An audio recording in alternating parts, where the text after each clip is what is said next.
Yes, Judges. Hello, Dan. How you doing? You What are you all up to, bro? I'm actually watching the football, mate. This Surfshark VPN is a lifesaver, mate. You can watch the football with a dodgy Wi-Fi, even at the Emirates when you've got a big crowd there and everything like that, watching the football. Unbelievable. Easy to set up? Well, it must be if you've done it, mate. Ah, very, very funny. Even abroad you can watch all your favourite programmes. It's like being at home, mate. And that's exactly what you guys can do too. Click the link in the description for Surfshark VPN. Let me ask a question, right, to the panel, right? Last on Arsenal. This is not my opinion. This is a question if I'm playing devil's avocado, right? Kai Havertz is going to be a flop. Kai Havertz ain't a bad signing anymore. Kai Havertz has been a really good signing for Arsenal. And dare I say it, Kai Havertz has been one of the signings of the season. What do we think of that statement? What do we think of that statement? Fuck yourself. What do we think of that statement? What the fuck is that? What do we think of that statement? I'm surprised. I'm surprised. Oh. What do you mean, Errol? The Arsenal fans are now starting to give him those flowers. I thought he's always seen. Arsenal fans are the biggest flip flops. Do you know what I mean? Like, if it goes bad for 3 games, you want Arteta gone and he's not going to be good enough and he's never going to do it. And then it goes good for 3 games and it's all we're in a race, or we could win the Champions League, or we could have combined 11s with fucking Real Madrid. Like, there's such a hard fan base to really gauge where the median is in anything. And one thing I said to you about Kai Havertz, there's a player in there. There's definitely a player in there. And I think the conversation we had about Nunes before is has he got that killer in him? And you could look, Billy said it, I don't think he can coach that. I think Kai Havertz has, to a degree. And where is he out of those 4 things, Errol? Out of the 4 things, I think he's a very good sign. I think he's been a very good sign. I think it's been an astute piece of business for you. Like I said from the off, he is someone I would have liked to have tried to replace Roberto Firmino because of what he can do in that false 9 position. Did I think Arteta would be able to bring that out of him? That was the question mark. Arteta has chipped away at it, and he's making a player fit in the system that Arsenal need right now.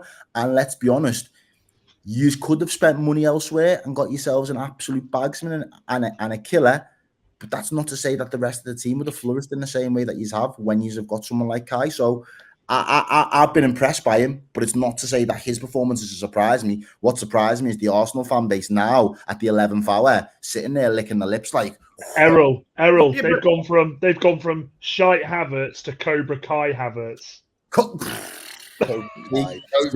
This is the thing. He's such a good signing that they all want him to be replaced as a first choice player next season. None of them think that Kai Havertz should be starting for them next season.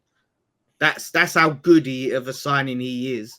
Not a single Arsenal fan I've spoke to, and including Potts, sees him as being in that starting 11 next season. You can say that someone's been a good signing and still want an upgrade on them, though, can't you? But you said he's a very good sign. He's a very good. Yeah, sign. he has for the goal contributions that he's made, and in the important moments that he's made them as well. In hindsight, you have to say that he's been a very good signing for them. But there's still an upgrade on him in the second half of the season. That's what he didn't have last season, Lawless, in the second half. I agree with you there. But to say you signed someone for £65 million, yeah. What's that? You're spending, that's a 1-season deal, yeah? You're signing this 1-season player for 65 mil. Like, I'm looking at him. Football's about having a squad, though. Yeah, it's about having a squad. So you're telling me he can't do it, can he? Lawless literally cannot do it. He cannot do it. He's trying so wait, so we're like 65 is he a flop then? Lawless, is he a flop then? No, I'm not saying he's a flop, but like Errol and Billy are just wanking themselves into oblivion over this guy as if he's the fucking messiah. It's fucking madness. Like, why are we? How have you come to that conclusion? I know. What have you been listening to? It's insanity. You're sitting there. He's a killer. He's a bagsman. Like, all right, yeah, he scored some goals this season, but he's not the fucking man of the future. He's not their guy. He's not the guy, and he's never going to be the guy. 65 mil. That's why he's been a very good signing and not one of the signings of the season. So if Arsenal can splash 65 mil on bench players, let's not talk about Man City buying the league. Let's not talk about Chelsea buying 8th. Yeah, because Arsenal are sitting here splashing 65 mil on just bench fodder. Do you know what I mean? He's not been bench fodder though, because he's been starting games and he's been performing. Yeah, but he's intended to be bench fodder though. He's not intended to be bench fodder. That's all right. But like, of course he is. If you buy a player, Lawless, if you buy a player, and as Dan said, right, next season he might not be a guaranteed starter, but you know you've got that level of player that can come off the bench. Do you not feel that your team and squad as a whole has improved? Do you not think it's about? And I think Dan United would probably want this. Getting players in your starting 11 for next season that push some of your players that are in your current 11 this season back onto the bench. Hard, mate. It's not going to be hard. You can put the under 9s in our squad. No, but I think the bigger point is that you always want that constant push for places. You do want. Can we flip it though? Can we flip it though? Because this is Arteta having a full season with him. He brought him in, was shifting him, trying to make it. Now he's made it work. With a pre-season and another season, could he not do something with this player? I personally, I think looking at him, I actually point the fingers at Chelsea more than anything. He came from Bayer Leverkusen as a really good player, and I actually looking back at him now and looking what he's been doing for Arsenal as the season's gone on. For me, it looks like the quality was coached out of him at Chelsea. Like literally just being put from pillar to post in a team that was progressively getting bad year upon year. They won the Champions League. They won the Champions League. Yeah, I know they won the Champions League, but nobody ever thought they were going to do it. They never put out amazing quality to get there. They won it, and respect has to be given for them to win that. But for me, I'm looking at Kai Havertz in isolation.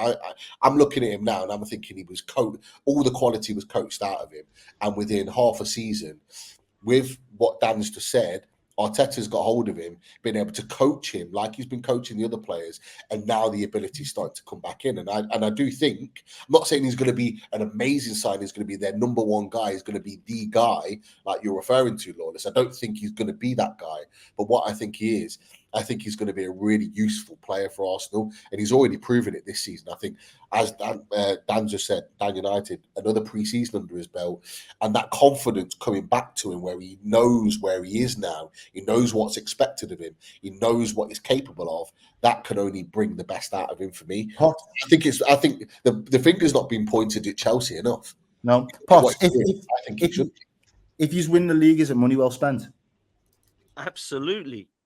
Because he's contributed to us winning the league. Because actually, you look at the goals, the contribution of this guy. The first half of the season, he was pretty poor. Playing him in midfield for me did no favours whatsoever.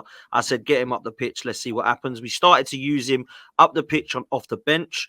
And then we started to see a little bit more of a, not the same, but like an Olivier Giroud type different dimension where he could come off and give us something a little bit different. Then he got himself into the team ahead of Jesus, and I think we've been better.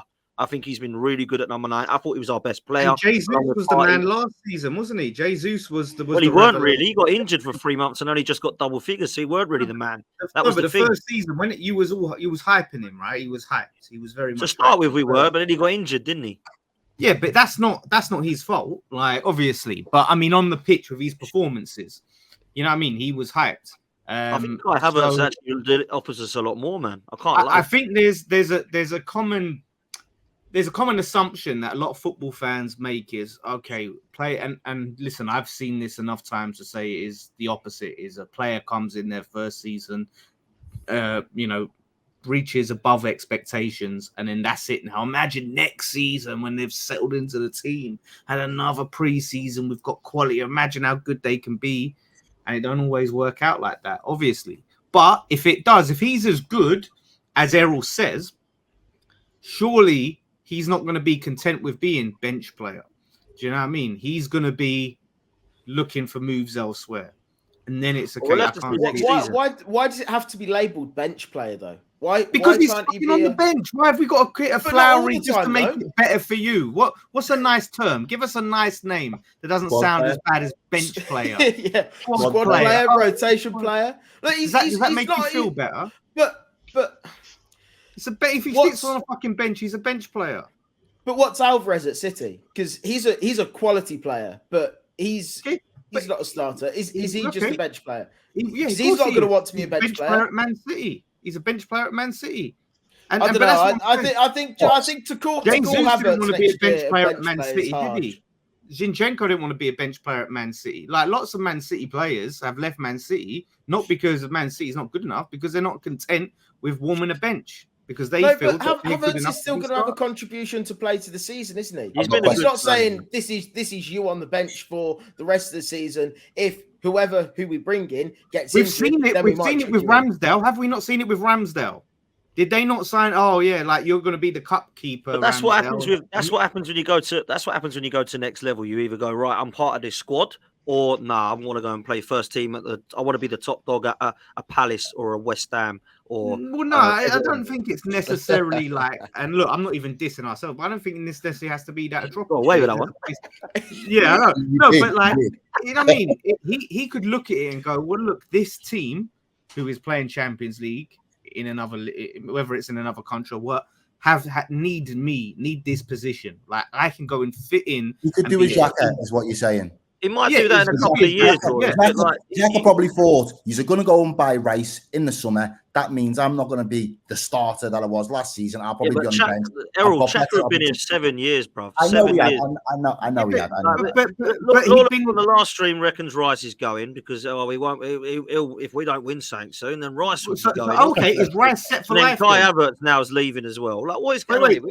Wait, you're telling me, Potts? I want you to come on in, back your chat. So Rice, regardless, you win no trophies. He's Arsenal for life. Yeah, no trophies.